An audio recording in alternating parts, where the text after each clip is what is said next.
Welcome back to Beyond Four Walls, Conversations on Affordable Housing. I'm David Dworkin, President and CEO of the National Housing Conference, the nation's oldest and broadest housing coalition. I'm joined today by Bill Emerson, who currently serves on the board of directors at Rocket Companies and has over 3 decades of experience in nearly every role at the company, from loan officer to CEO, the latter more than once. During Bill's tenure as CEO of Rocket Mortgage, he led the company through a rapidly evolving housing market in a period of extraordinary expansion and crisis. That breadth of experience has given Bill a deep understanding of the business, its culture, how to navigate changes through different economic cycles, and a strong perspective on strategy, risk management, and organizational leadership. Beyond his corporate work, Bill serves on several boards, including United Way of Southeast Michigan and the Skillman Foundation, reflecting a strong commitment to community impact. It's this combination of industry leadership, strategic vision, and dedication to advancing housing that makes him a fitting recipient of NHC's Housing Visionary Award, which he'll be receiving on June 24th at the Anthem in Washington, D.C. Bill, I'm so excited to talk with you today. David, it's always a pleasure to be with you, my friend. Hope things are good. Things are, and it's never a dull time. No one is bored here in Washington, and we have an understatement of the century every day. But I wanted to go through and, first of all, in this question, we did a podcast back when we started the podcast 95 podcasts ago.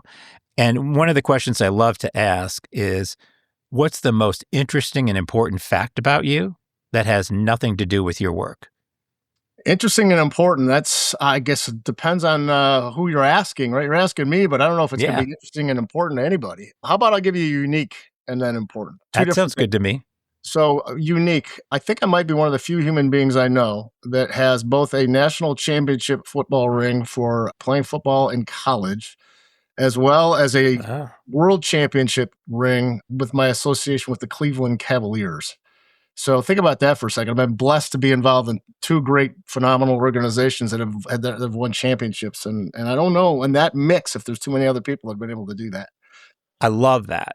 Please tell me that you didn't beat Michigan in the championship. No, good. Because you're a Penn State guy, right? Yeah, I'm an old dude, man. It was the 1982 national championship. We played Georgia in the Sugar Bowl against Herschel Walker. Wow. All right.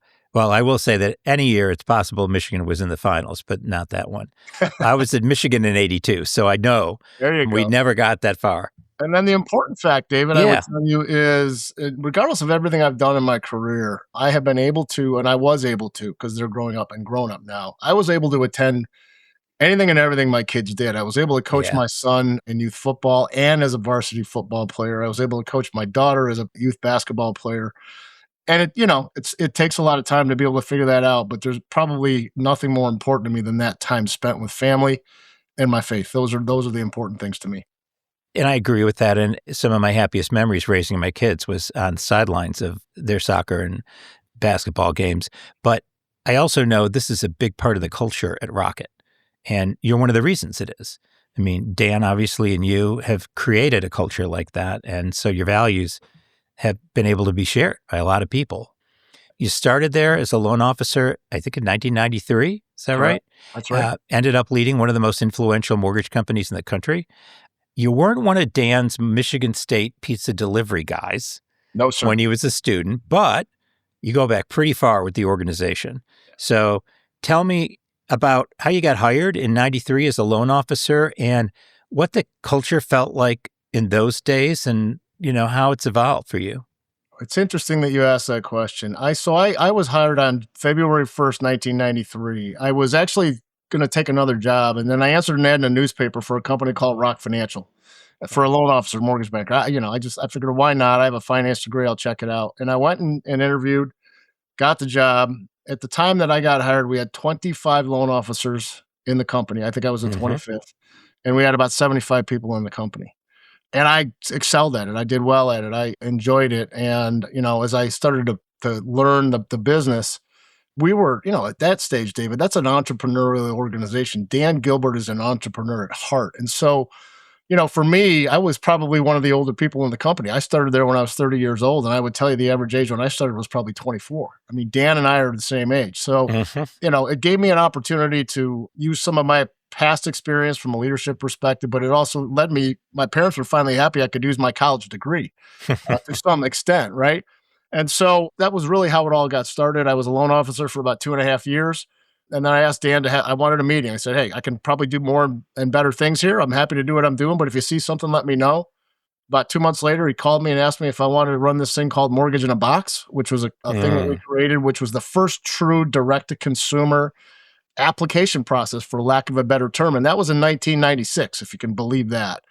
And I that, was in Detroit working for Fannie Mae. I remember when that came out. Yeah. yeah. And I mean, that was really the foray into the beginning of the direct to consumer model that we built over the years. And, learning how to communicate with clients over the phone, not being able to meet with them face to face, having to deliver. Back then, you still had to deliver documents. I mean, there was no electronic signature. There was Yep. none of the stuff that we have today. But, it was what I learned in that process was Dan had a vision for what he wanted to accomplish, even at that early stage. And we didn't know anything about Detroit at that point, right? But it was just a place where you could actually build, learn, grow, affect the outcome. And, it was about, even at like that early stage, we didn't even really, we had a culture, but it wasn't defined the way that we ultimately defined it as we got into the 2000s, which we defined with what we call our isms, just, 16 different sayings that are kind of the core operating model of how we operate as an organization. But, at the core of all that is love your people, love your clients. If you were to boil it all down to a Yeah. simple statement, love your people, love your clients. So if you could go back and have lunch with you in 1993, what would you advise yourself today? Wow. Well, I mean, I did it, but I would have advised myself, don't leave after 2 or 3 years. Don't do that thing that everybody does. I've been at a job for 3 years. It's time for me to go. And I actually had that conversation with myself at that point in time. And I'm like, you know what? I don't know. I just see something. I feel something. I think there's something here. I never had any idea that it would be what it ultimately came to be. But I think sometimes that's, you get into something new and you start to learn it a little bit, and then you start to get antsy and you don't let it get its full maturation process. And I see this happen to young people all the time. They Hmm. got to go on to that next thing. I mean, I've been blessed. I was thinking about this the other day when I went to an ISMS day, because I've been retired now for about 3 or 4 months, and I went to one a couple weeks ago. And just how special the place is that we built, and Yeah. what it still looks like today with a new CEO, with two other companies that we've integrated, it still feels really, really similar to what it did in 1993. So we're going to come back to the isms, but I have to say that when the first time I read the book, it blew me away. And I regularly reach out to our contacts at Rocket and say, send me a dozen isms books. And they do. And I give them to everybody on my team because they really are a wonderful vision of culture in a very practical application. And the ecosystem that you guys had at and have at Rocket, you really have to see it to believe it. Mhm. It's the other thing I wanted to just say is you mentioned this conversation you had with Dan, who was the CEO and founder. You guys still probably have 100 employees when you're having this conversation, and you're not in the senior executive suite. I love the way you pitch that. I love what I'm doing. I think I can do more. You're not applying for a specific job. You're not going over the hiring manager's head. You're just planting a seed. And I think that's a great way to approach it. Well, I mean, but it's one of the things that's continued throughout the years is that I don't care who's leading the organization. If you want to have a conversation with the leader, they will have a conversation with you. And I knew Dan would meet with me. And to me, it was just raising my hand, right? I Yep. mean, I don't know. If I don't raise my hand, how does somebody know what I'm thinking? How does somebody know that I'm interested in doing something else? Could I get shot down? Yes. Could I have the meeting refused? Yes. But what do I have to lose? It's a request. It either happens or it doesn't happen. If it does happen, you put your best foot forward. So, I mean, and I don't know how that works these days in a lot of companies, whether people really have that access to the senior leadership of the Hmm. organization. And that's something that's continued throughout the last 33 years that I've been there. And still to this day, Varun will take meetings with just anybody. He's out on the floor walking around talking to people. As Dan used to say, you got to get into the bowels of the business. You've got to get close to what your business is. You've got to see what people are doing on a regular basis as a senior leader. And that builds a lot of trust when you do that. Yeah, no question. And my experience is it totally depends on the CEO. Some are like Dan. That's the culture he's developed there. Others are very different, and Dan's method wouldn't work for them. Yeah, that's You true. know? You got to find your own niche, right? You got to find what works for you and your organization. But I just it's been amazing to watch this organization grow to 20,000 plus people and more, and still feel like a startup at times. Yeah. So you've been at Rocket for 33 years. You just retired. You had a front row seat to a lot of change in the industry, some of the most historic change that we've ever seen.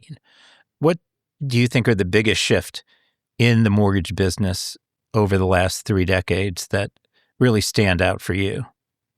Well, I think it's impossible not to talk about the crash of 2007. Yeah. Because I think that still has implications today. I really do. I mean, if you take a look at what happened at that time, and this, I was telling this story the other day. There's a website called implodometer.com back in when that happened, and all the businesses that went, all the companies that quote unquote went out of business during that time. Mm-hmm.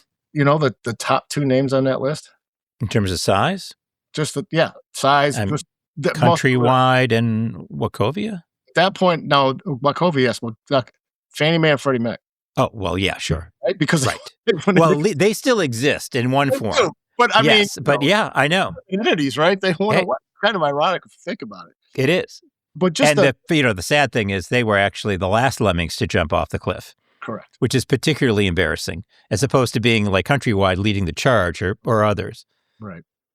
But the amount of change that happened as a result Yeah. of that. The depositories still aren't in the housing space for No. at least the mortgage space for the vast majority of them. The rise of the IMB, the regulatory environment and regime, the massive amount of regulations that came in, some good, some not good. I mean, a lot of that still to this day, I think, prohibits people from trying to innovate and trying to leverage technology as much as they can, although that is getting better and I'm seeing that. But I've been a proponent of that for years, as you know, and it's really taken the industry a really, really long time to embrace it. And, still to this day, although AI is starting to change that a Mm-hmm. little bit, which, I know is a topic, but that's to me, I mean, that's a single, probably most catalytic moment in the history of our industry that I've been around. And then it's quite from there, it's just a matter of navigating it, right? I mean, I remember when we went and testified on the Hill Yeah. about ARP and being able to do same service or refinances. We're not helping people during that time frame, and we need to get others who actually were good at helping consumers, get out of the mortgage they were in. By the way, because it was staying with Fannie, right? So they're just helping the risk profile. Right. I mean, there's a lot of those things that happen that are like, game changers at the moment. But I still just think it's the evolution of the regulatory environment and how people have been able to play in that, and the rise of the IMB is probably some of the biggest things that I've seen. Independent mortgage banks. And Yes, independent no mortgage. question. So was there a point in 8, 9, 10 where you and Dan were like, holy crap, we might not make it? No.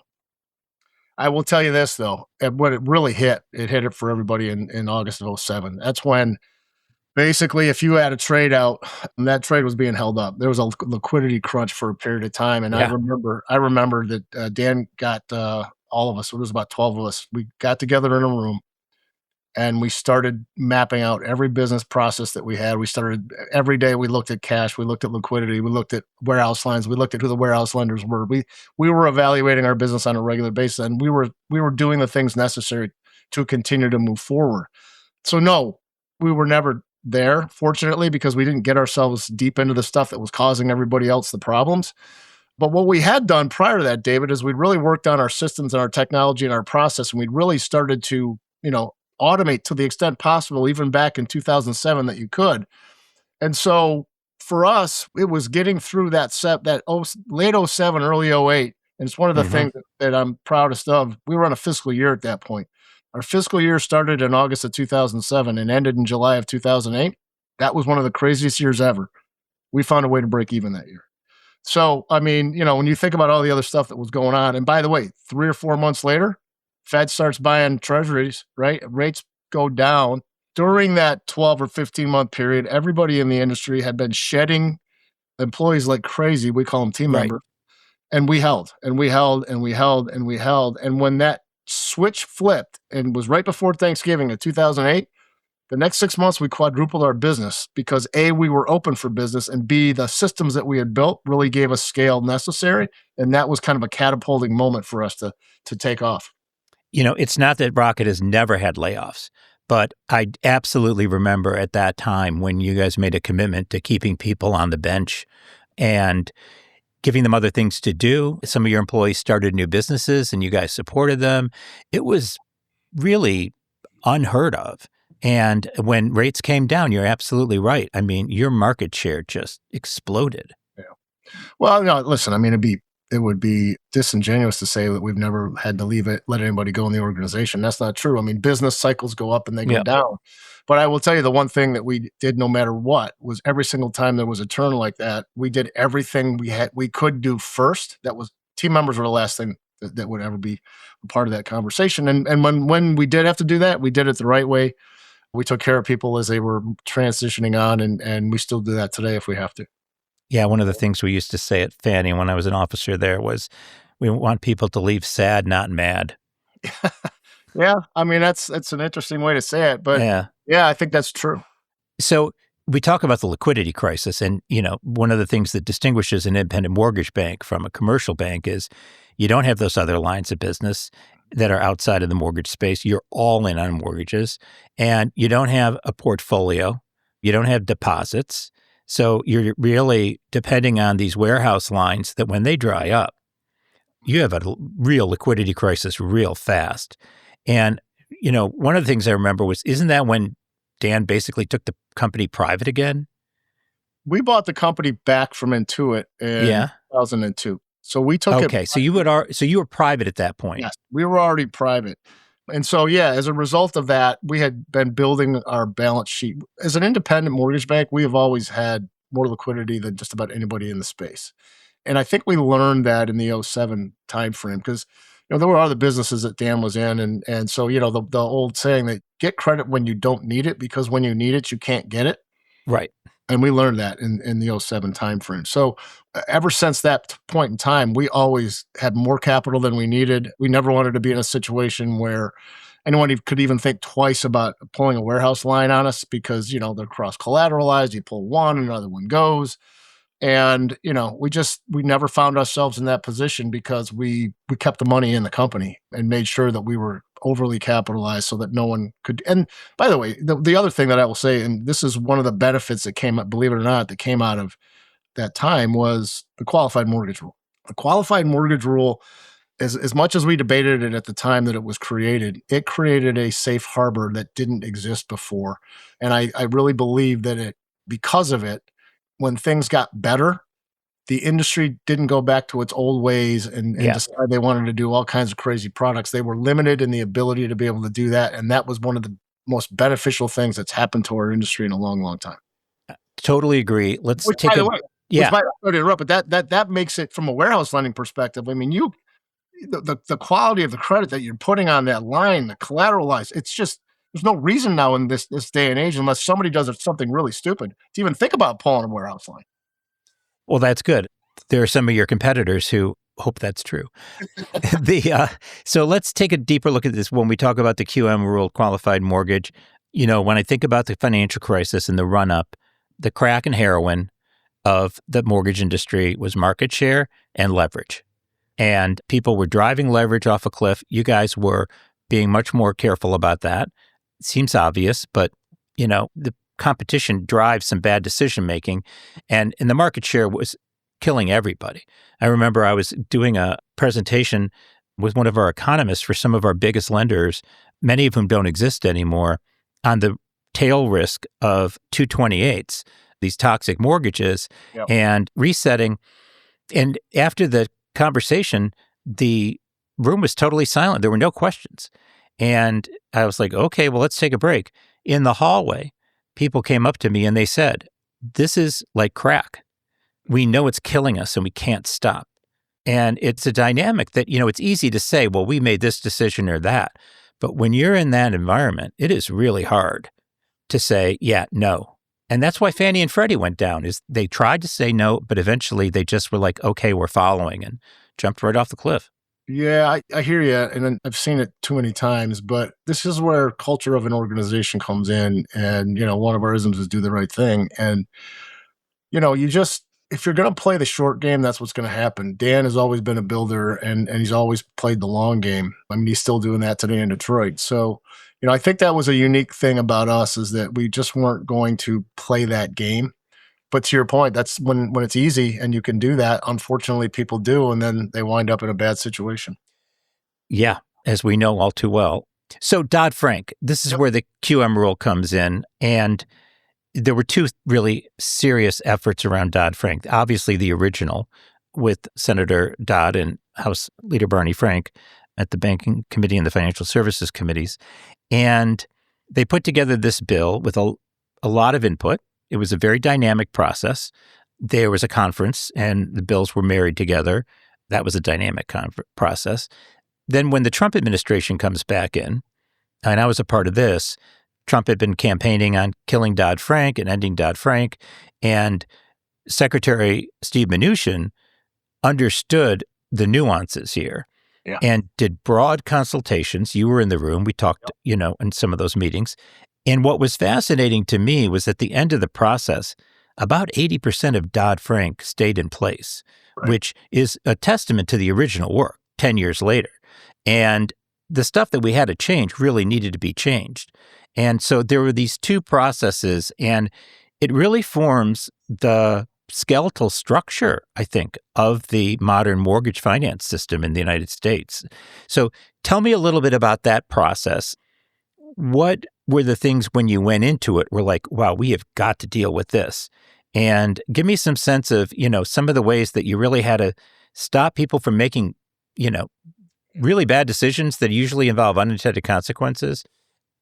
So, it's interesting. It's been so long. It's one of the things I'm usually pretty good at. Things that don't matter anymore. I try to tend to forget them when I'm gone. But I do remember a lot of this. I mean, I remember talking about DTIs and what are they supposed to be, and could they be limiting in what we're trying to do here, and the way the rule was originally written. And I think one of the things that came out of it that really, people will have different opinions on this, but one of the things I think really saved Dodd-Frank and the QM of being able to truly be effective is letting it run through the engine, the automated underwriting engine. And if the GSEs took it based off of their credit model, then it worked regardless of what the DTI was or the way that the risk profile was set up. And that's the debt to income ratio. Correct. That is an important part of underwriting a mortgage, but that's like 1980s stuff. Correct. But it's not the only piece, right? As there's a lot. Layer risk that goes into that. And what people and what Fannie even learned about this, and Fannie and Freddie learned about this, is that, if you don't like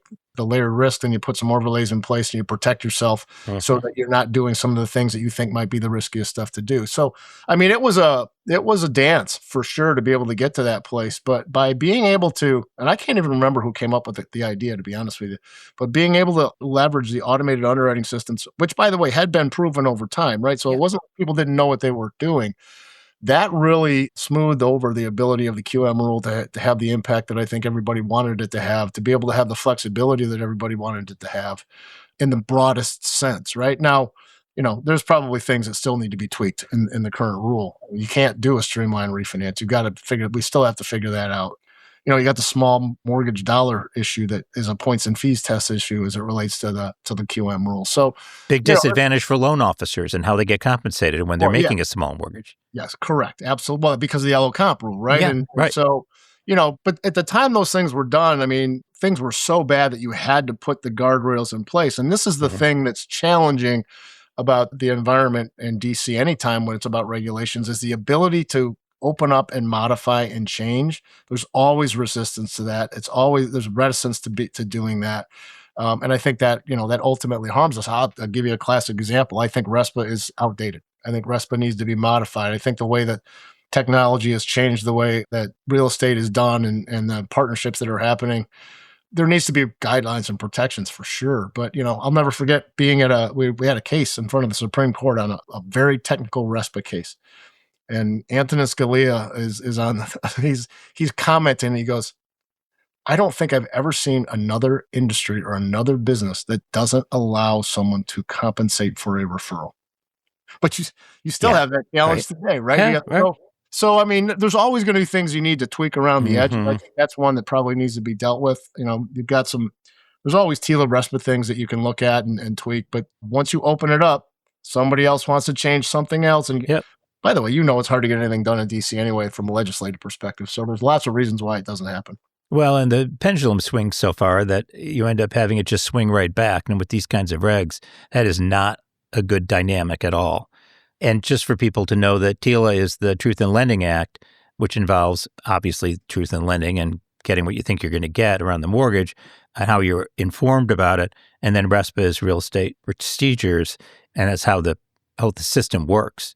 And they're really important, and they're incredibly complicated. I can't remember how many, thousands of pages of regulations. Tons. But think about it. RESPA was written in 1974. Yeah. Right? I mean, So first week of March 2020, Rocket offices are teeming with employees in buildings all over the Detroit. Anybody who's been there knows what that's like. It's quite a dynamic environment. Everybody's working, including the senior executives, in open cubicles, collaborating all over the place. Mhm. Last week of March, nobody. Yeah. Dead empty. What was that like? I mean, how do you pivot on that? So at that particular point in time, as you know, I was not the CEO at that Right. time. Give credit to Jay Farner and the leadership team to really have the foresight. So, there was some noise around this thing that might become a pandemic. And Sean Krause, as you know Sean, Sean Stewart, right? I think she may have actually delivered pizzas with Dan. She might have. She might. She did everything else. I think she was one of the first processors we ever hired. She was phenomenal. But there was prep work that went into the possibility of something like that.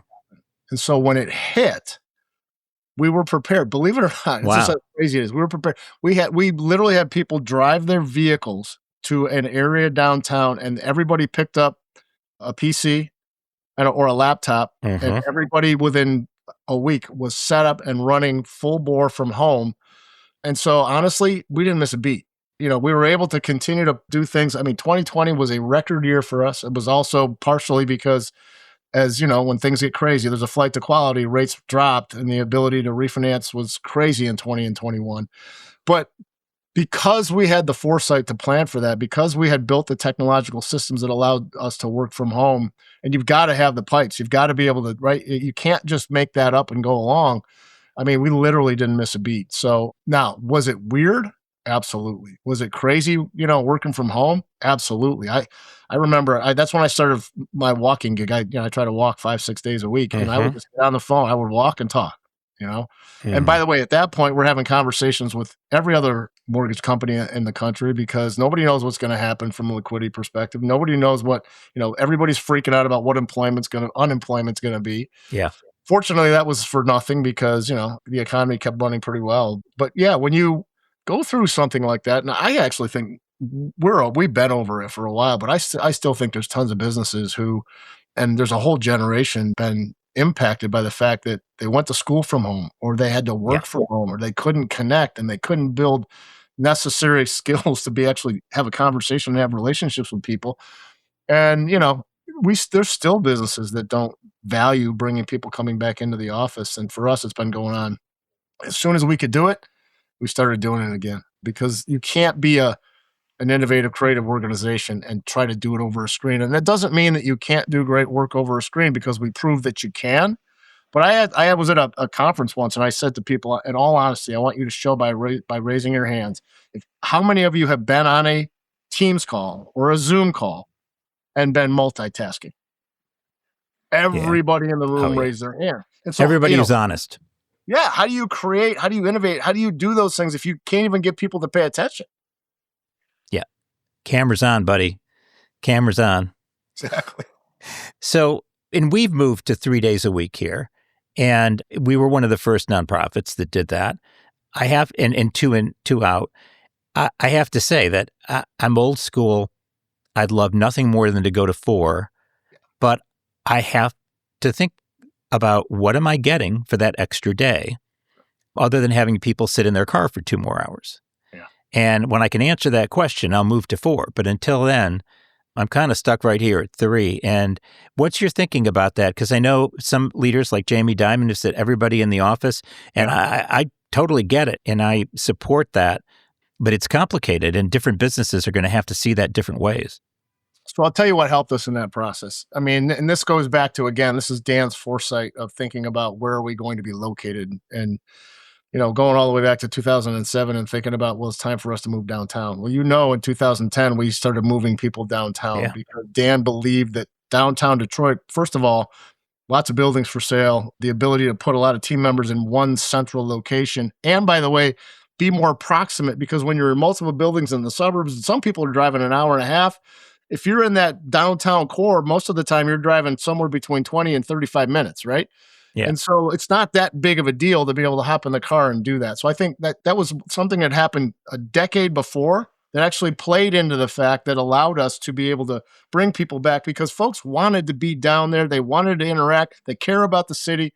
They want to have a positive effect. And by the way, if we don't come back to the office, Detroit's in trouble. There's nobody downtown doing anything. So plenty of us were very worried about that. How do you get everybody back, right? Yeah. And so we actually had to kind of lead the charge on that. And, today we're probably, our mortgage bankers are in the office at least 4 days a week. Some of them are there 5. And we've got other areas of the company. Most everybody is back 3+ days a week. Yeah. But I think the other thing that's important in that process, and I think you guys have figured this out too, if you're going to be back, then everybody's back on the same days.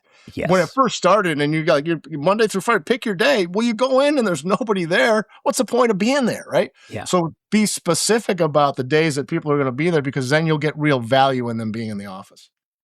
Yeah, it's easy to fall into that trap of saying, well, we'll spread it around and then we'll have a certain critical mass of people.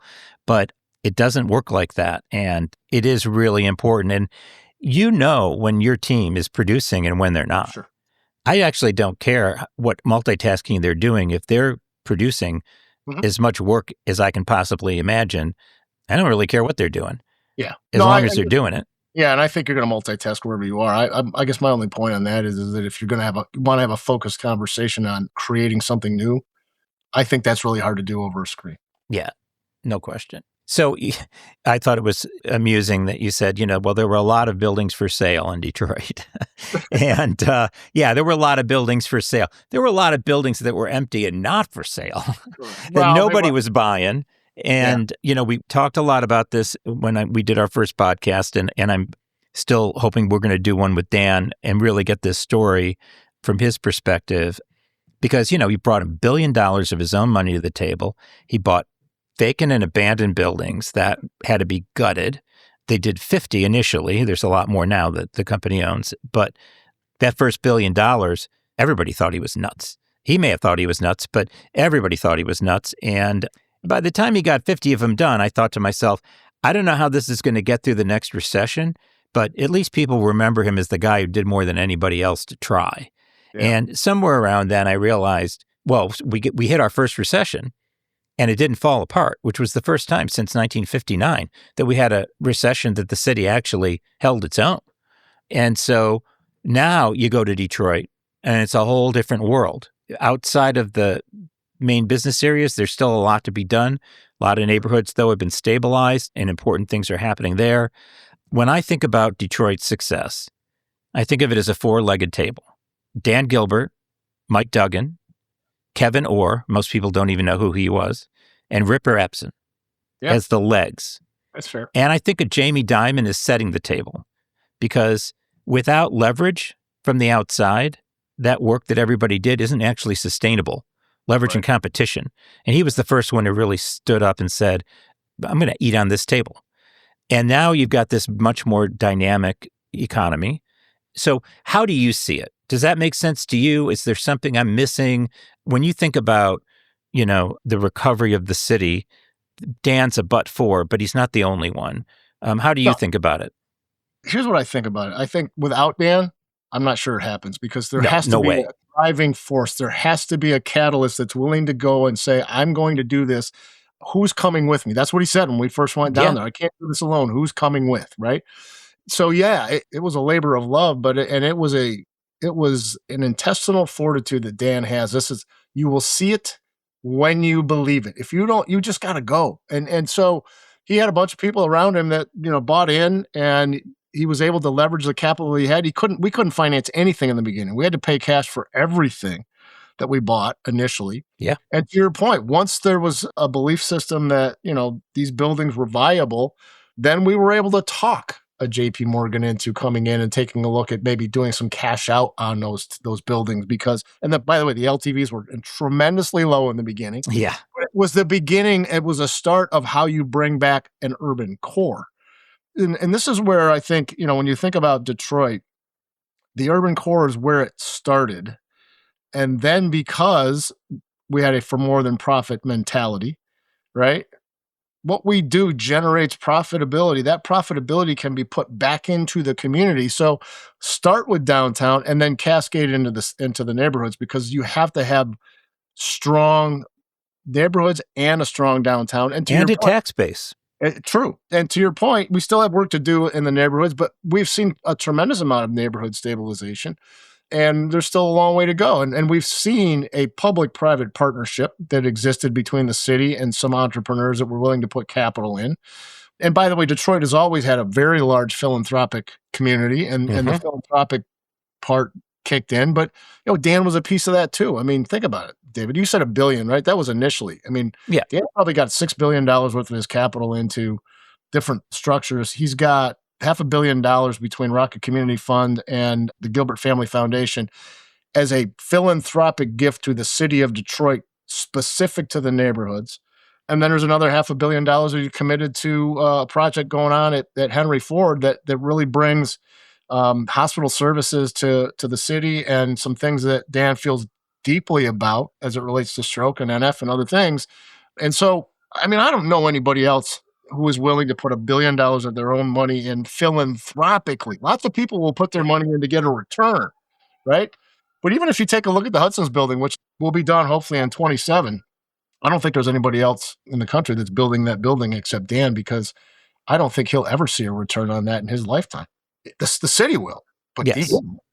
No, probably not. And yeah, well, that's good to know because I never understood how you guys were making those numbers work, but you're making the city work. And I think that's just part of the broader investment and strategy. We know when I think about Dan, I think about Mackenzie Scott, I think about Ballmer, another Detroiter, Yep. Gates. Dan was out there, one of the first of guys really doing this. Yep. And he helped create the model of how guys who make a lot of money give back. Yeah. And because how much can you spend?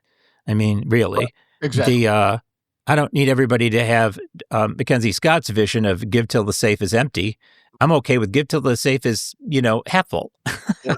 But it's not something that everybody has embraced. Yeah. And that's an understatement. And I don't know, what makes somebody do that? Because it's the exception, not the rule. Yeah. Well, I think that's the human. I mean, that's just Dan. Anybody who knows Dan knows he gives, he cares. I've worked with him for 33 years. I know how easy and hard it can be to work with him. But the one thing that it's a labor of love. I'm telling you, he loves Detroit.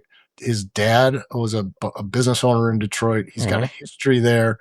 And he just, he's a person who wants to impact things. He wants to impact things in the business community. He wants to impact things in philanthropic world. He wants to impact things in the community. So, he's a unique human being. And he's not the only one, David, but you're right. There's not a lot of people that are built the way that he's built. And, and if you think about Dan and you think about what's happened in his life and you think about having a stroke and how that changed his life and think about him losing his oldest son and how that changed his life and the fact that he keeps going and he keeps giving and he keeps wanting to make a difference in a great American city. It's truly, I don't think, and this is just me saying this, I don't think he gets the credit he deserves, to be honest with you. And, No, I know he doesn't. And I think everybody that knows him and everybody that's part of the organization sees that. And that's why there's such a rallying cry from everybody at Rocket to do as much as we can. Yeah, and I don't think he even cares, frankly, because if he did, he would have done it in the first place. We've talked about that. He and I have talked about that. And we both grew up in Southfield. Mm-hmm. Both had families that, roots were in Detroit. I was actually born in Detroit. And my mother had a race with the builder to see who would finish first, her or me. I mean, her or them. And I think they won by a day. But we had a different experience than most people growing up in the suburbs, this this is not where I want to live. This is a good place to be from. And, my vision, my brother went to Chicago. I went to Washington, D.C. I'd work downtown. I wanted to see downtown change. But, Dan did something. I mean, he really doubled down on what he wanted and built it at home. And as somebody whose family's been in Detroit for 150 years, I got to tell you, I feel indebted to him because he saved my hometown. And he couldn't have done it alone. No. But the other guys who could also say, you couldn't have done it without me, fairly, because Dan could have easily failed. Yeah. If there wasn't a Mike Duggan, I can't imagine how he could have actually made it last. Dan and Mike spent a lot of time together. And Orr, who was the governor's representative during the bankruptcy and did stuff that no politician could ever have gotten away with. Kevin Orr is one of the sharpest guys I've ever met. Really I don't think there would have been enough for anybody to work with if Rapson hadn't been there. I mean, he practically ran the city when nobody else could even figure out what was going on. AKA a philanthropic community. Absolutely. There you go. Kresge. So it's just such an amazing dynamic story, and it has not been told. It really hasn't been told, and it's maybe that'll be my retirement, is writing that book. But yeah, so let's go beyond Detroit and talk a little more about leadership. When you think about the leaders who've influenced you most outside of Rocket family of companies, who comes to mind, and what have you learned that you want to pass on to your kids and the people you mentor? It's a great question, David. I haven't really thought about that, to be honest with you. Clearly Dan's had an impact, but you said outside of Rocket. I have 3 pictures on my wall outside of my office at home. They used to be on my wall outside of my office in the office, and they are Abraham Lincoln, Lombardi, and Colin Powell. You caught me by surprise on that last one. I worked with him. Okay, go on. It's an interesting mix of views, right? Lincoln at one of the most pivotal times in the history of our country, right?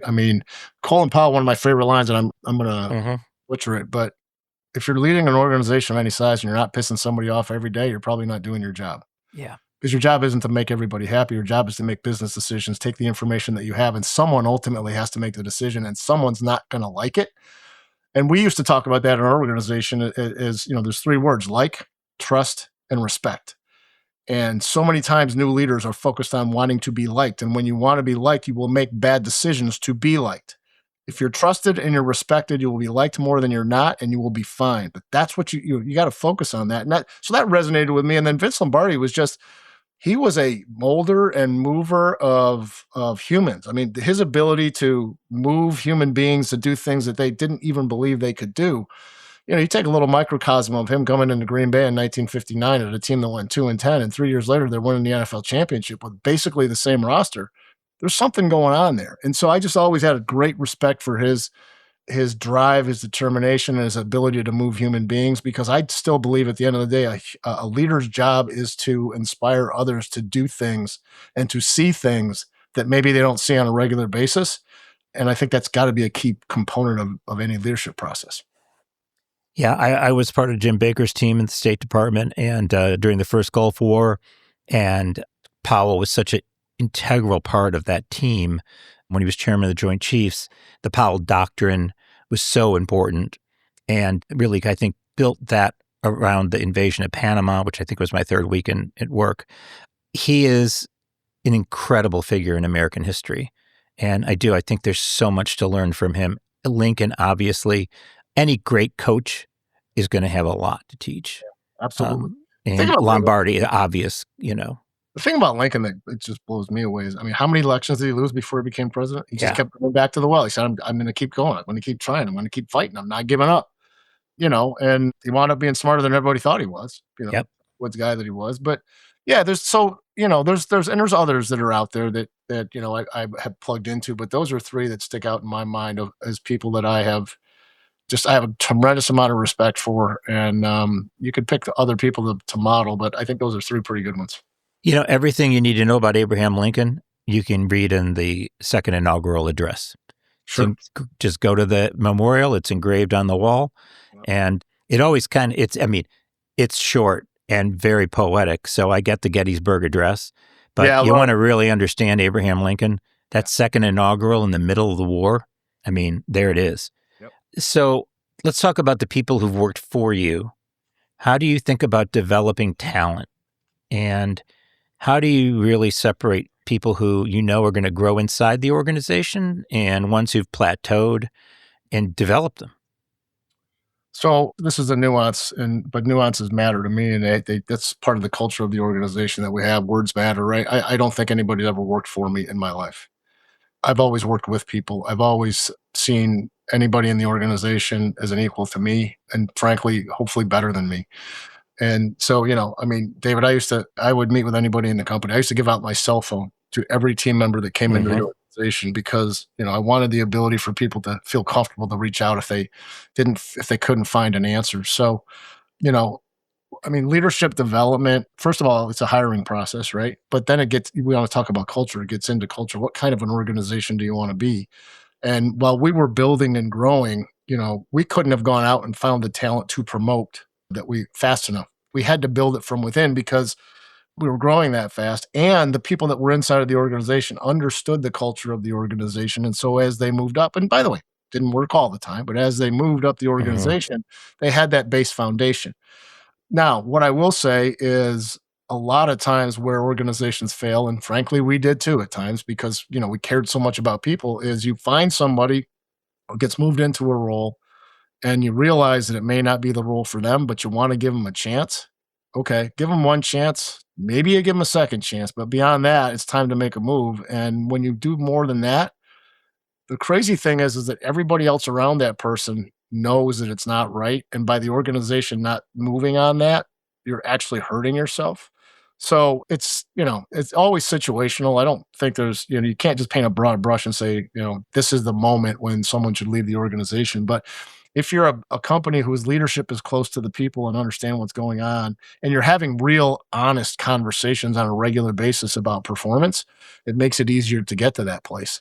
And I think at times we did that well. I think at other times we didn't. But again, sometimes you're growing so fast that you're putting somebody in place, and then when things slow down a little bit is when you get the opportunity to look back and go, okay, now I need to make a real evaluation. Now is a chance and a time to make some change. So it's the old saying, it's never as good as you think it is when it's good. It's never as bad as you think it is when it's bad. So how do you take those two opposite ends and learn from them and make real time decisions so you don't make the same mistakes over and over and over again? So if you're advising a first-time CEO in housing finance today, what would you tell them to focus on in their first year, and how should they be thinking about the future? Well, I mean, is it a company that they're inheriting? Is it a company that they're building? I mean, it all depends, right? So, my first thing would always be, if it's a smaller company that you're trying to build, make sure that you understand who you are as a company. Make sure you have a core foundation and a core culture of the organization that you live by. And by the way, when I mean live by, I mean live by. Like, your actions follow those philosophies every single day without fail. Because I will tell you this, human beings are watching leadership all the time, and leaders will say more with their actions than they ever will with their words, and people see that and they read it. So if you're taking over an organization, and this is something, I'll give you a classic example. This is Varun Krishna, right? So he came into Rocket and he had a view of what he wanted to accomplish with this platform. And he got here and he realized what he had here with the culture. And he said this in one of his very first conversations with the leadership is, I'm not here to write the new book. I want to help write the next chapter. What's been built here has been phenomenal. What's been done here has been great. Let's take it to the next level. And he really ingratiated himself to the organization. He walked around and he talked to people and he learned the company and he understood the company before he started talking about whether he should be making changes and what those changes should be. By the way, because we were going through rapid change at that time as well, right? I mean, the market had shifted in 22 and 23 and rates had gone up. And so everybody was reevaluating their business. That gives you the opportunity to bring in talent. And the one thing that he had was a massive Rolodex. And so he brought some really high quality talent into the leadership that allowed, they got to come in, they got to sense the culture of the organization. And it was kind of almost a perfect storm of getting new blood that understands who we are. We have old blood hanging around that's helping that transition. I think those things matter. I think when you go in as a new leader in an organization and the first thing you do is burn everything down, it's a mistake. Yeah. You don't know what you have at that point. Learn a little bit. Give yourself 90 to 120 days. When I first came back as the CEO, there were people inside of the organization that wanted me to make change immediately. And I said, you may feel that way. I have to learn what's going on. I have to get my arms around the human beings and what's happening here. And when I do that, we will move. And we did. So I think it's always situational. It depends on what it is you are trying to accomplish, what you're inheriting, what you're building. But I will tell you this, I think authenticity, candor, telling people exactly how it is, not waiting to communicate, being honest, talk about the things that are working, talk about the things that aren't. People get an expectation of that type of communication. That builds trust. And when you have trust inside of an organization, you can overcome anything. So let's do a rocket round. Rocket isms, okay? Okay. I'm going to tell you my favorite rocket isms, and I'm interested in what they mean to you. Okay. And then how do they come alive in practice? All right. Take the roast out of the oven. Take the roast out of the oven. So it used to be take the roast out of the oven, we go at 65%, which, by the way, that doesn't exist anymore. We've changed that ism and melded it into launch and learn. But take the roast out of the oven is move, make a decision. Perfection does not exist. The graveyards are full of perfectionists who never did a single thing. When you have most of it together, launch, go. Because when you do that, you're going to get other eyeballs on it. You're going to have people tell you immediately what works and what doesn't work, and you can change. You can't perfect something in the laboratory. So to me, that's what you have to take the roast out of the oven means. I mean, Dan would say, oh yeah, you'd ever go over to your aunt's house for Thanksgiving and she's poking the roast and everybody's hungry and she's trying to make it perfect. And by the time she's done, it comes out and it's dry and nobody wants to eat it. Yeah. But yeah, that's to me what that one is. Toto Wolff says it's precision, not perfection. Absolutely. Yeah. Again, perfection does not exist, no matter how hard we chase it. Money follows, it doesn't lead. Numbers of money follow, they do not lead. So do something because you love doing it. Don't do it because you think you can make a ton of money at it. Because if you go after it for money, you will be disappointed. Because at the end of the day, you have to be able to be passionate about what you're doing. You have to have a system and a process that's going to allow you to build it. You've got to have a belief system in what you're building to be able to get there. And so love what you do it well, and money will follow. If you chase money, you will wind up chasing your tail most of the time. And how does that apply when you're running a P&L? Well, I mean, it comes down to, really from our perspective, it always came down to focus on revenue, right? I mean, Dan was always a major focuser on revenue, and revenue can solve a lot of problems, right? If you're going to have your senior leadership's time spent working the middle of the income statement instead of innovating and creating and driving revenue, you're not going to grow your business. And so, you're able to spend a little bit more when you drive a little bit more revenue. And we just have, we were fortunate. We had a model that when it was cooking, 60 to 70% would drop to the bottom line. And when it wasn't, leverage works both ways, David. When it wasn't, sure does. Right. But yeah, I mean, you have to be smart about your expense structure, but you have to focus on what is going to drive your business's growth. And that's the new products and the new innovation and the new technology and the things that will wind up mattering to someone in the marketplace and driving revenue. A penny saved is a penny. Yeah. So as the old ism goes, which by the way, that got folded in too. Yeah, I know, but I'm pulling from the broad list. But you're right. A penny saved is a penny earned. And Dan would say, that's just not true. Yeah, a penny saved right. is a penny. Because again, same thing. If you're focused, if you're spending your time pinching pennies, instead of thinking and creating, you would use this example. I guarantee you, if I put the smart people of this company in a room, they could find ways to save us money on coffee cups, coffee machines, the things that we're doing. But I'd rather have them spend their time creating the next product that's going to massively dwarf those few pennies that were saved, right? So, they kind of go hand in hand together, which, if you spend any time on our isms, you can pull a thread through every single one. They're really interconnected. They're just, they're a little bit of a different focus depending upon what it is that we're talking about. But that's, again, don't, as he used to say, don't spend like a drunken sailor, but the pennies you save will be dwarfed by the revenue you generate if you put your people on that stuff. When I saw that, it reminds me of something I read in Caro's book on Johnson when he was writing the first State of the Union after President Kennedy had been killed, still desperately trying to get Kennedy's team to stay with him. And he asked them, what can we do that President Kennedy would never have been able to do for you? And he drew out of them that they wanted to declare war on poverty. And they were like, but that's just not happening. Yeah. And his response was, what's the point of having political capital if you're not willing to spend it? And that's like a leadership moment for me. So my last one is we eat our own dog food. It's really an internal one. Yeah. Go It on. is. So as we've been built over the years, we have built multiple companies around the family, right? So we call it the family of companies for a reason. And so it really goes back to, if you're going to buy a product or service and the family of companies offers that product and service, give us a shot first. Eat your own dog food. Help another business grow by spending your dollars with that business, assuming they've earned it, assuming it's a good product. But don't go out and look around. Try this first. And if that doesn't work, tell us why it doesn't work so we can get better. And at least you've given us a shot to build and grow a business. So it's a little more than that, but that's kind of the gist of what eat your own dog food is. And as we used to say, I mean, so if you're coming to work at Rocket Mortgage, where are you going to get your mortgage? I mean, A, we're giving you a better deal than anybody can give you because we're giving you a massive discount. And B, this is where your bread's buttered. I mean, come on, man. Seriously? You're going to go down the street and get, no, that doesn't work. Mm-hmm. But yeah, that's what it is. Are there any Rocketisms that should be on my list that aren't? Well, I mean, my favorite is you'll see it when you believe it. So to me, everything starts with a belief system. You have to have one. If you don't have a belief system, trust me, one will find its way into your psyche, into your being, and you're not going to like the one that you don't create. You're just not. So have one. And, I think that has been a driver for Dan for years, has been a driver for us. It's allowed us to stick to it when things are going a little bit sideways because we have a true belief system in what we're doing. The other one I would say, and this is Dan's favorite, it's the foundational one for him, is always raising your level of awareness. It's so easy to go through life with blinders on. It's so easy to drive to work the same way every single day and never really notice what's going on around you.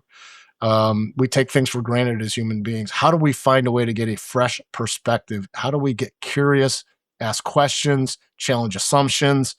And that's something that we've tried to drive inside of the organization. We would tell everybody, you're new to the company, you have fresh eyeballs. I don't care how old you are. Maybe that's the first time you ever heard you have fresh eyeballs because you can't see. Trust me, you can see. You can see the things we miss because you're new, right? And we want you to come tell us that we have food in our teeth. We want you to come tell us what's not working. By the way, when you do that, don't just tell us what's broken. Give us a solution. Yep. That's the real magic. That is what Baker and Zellick always stressed. You bring a problem with a solution, but don't not bring that problem because that ain't helping anybody. Yeah, exactly. Well, anybody can complain, right? So this is awesome. If anybody doesn't understand why we consider you a housing visionary, just a visionary, but housing's our thing, then I got nothing for them. You've been an amazing friend. You've been an incredible mentor of sorts. I've learned a lot from you working with you over the years, and an integral part of just an economic ecosystem in my hometown that is so important to me in so many ways. What's the next chapter look like for Bill Emerson? And, you're a guy that loves to do a lot of things, but you also are really committed to your family and your community. How are you thinking? You're a young guy. I mean, you got 20, 25 years. It's as long as you keep all your marbles, you're going to be doing a lot. So I'll answer that question, but first I have to say this, David. You have been a phenomenal partner. I've worked with lots of people in DC. I've worked with lots of folks in the consumer advocacy space. Your love for Detroit, you were so helpful to Dan early on in the Blight Task Force and the things that were going on there and some of the conversations you brought to bear as a result of your connections. You've always been one of my favorites. And so from my heart, from Rocket's heart, from Detroit's heart, from Dan's heart, thank you for what you do and thank you for what you've always done. I appreciate you. Thank you so much. That said, so listen, what am I going to do? I will be 64 years old in December. Maybe I look better than I don't know. I'm not sure. I really don't know. And I feel great. But here's the deal. I've been on the planet way longer than I'm going to be on the planet, right? I mean, it's a shorter runway. My wife has supported me for 33 years. And so, I want to be able to spend some time with her. I actually want her to be able to write the next couple of years, chapters. And I just want to do whatever it is that she wants to do. I think she's earned that. And I think, frankly, if I didn't pause and do this now, and something, God forbid, were to happen to me, I'd never forgive myself for not giving her that opportunity. And, that's where family comes in for me. And so there'll be plenty of things for me to do. I'll stay plugged in. I went to my first board meeting at Rocket, not being a team member at Rocket. It's the first board deck I actually had to read because I hadn't been there for everything that was going on. So, David, there'll be stuff that I will be able to do, and well, we'll see where we are in a couple of years, and I can always get re-engaged in things, but we're invested in a small business that my wife is very interested in, and so there's always going to be something to do. But for me right now, it's just I want her to have some time. I want to spend some time. We want to travel, so we'll see how that all works out. But I'll tell you this, after 3.5 or almost 4 months. I'm having no problems figuring out what to do or finding things to do. And frankly, it's been nice to be able to slow down a little bit and just spend some quality time. And I don't talk about this publicly, but I've really been able to get a lot closer to my faith. And that's really, really important to me. How do you do that? Well, you know what? What's the path for that? It depends. Everybody's path is different. I mean, I was born and raised Catholic. My mom made me be an altar boy till I left high school.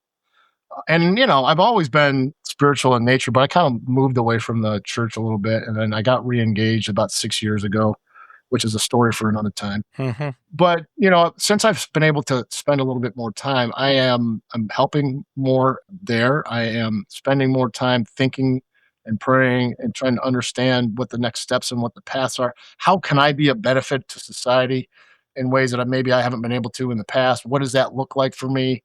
How do I actually become a little bit more grounded? And so, I've been going hard for a long time.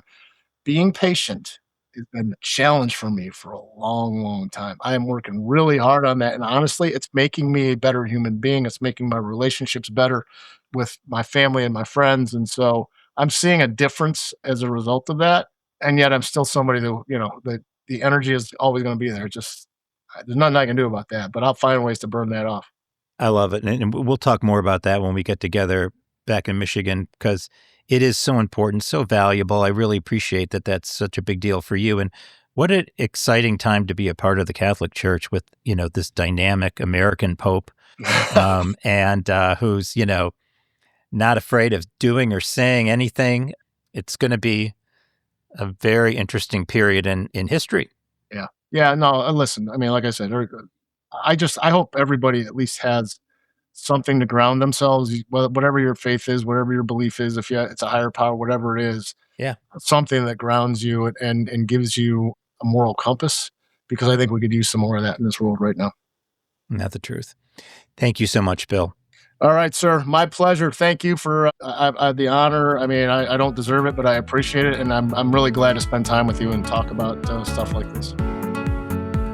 Thank you for listening to this edition of Beyond Four Walls. You can visit the National Housing Conference at nhc.org. There you can learn more about affordable housing policies, affordability challenges throughout the nation on our Paycheck to Paycheck database, and explore membership in NHC for you or your organization. We appreciate your interest and look forward to working with you in the future. Until next time, I'm David Dworkin, NHC's President and CEO, wishing you a great day. This podcast was edited by Resonate Recordings.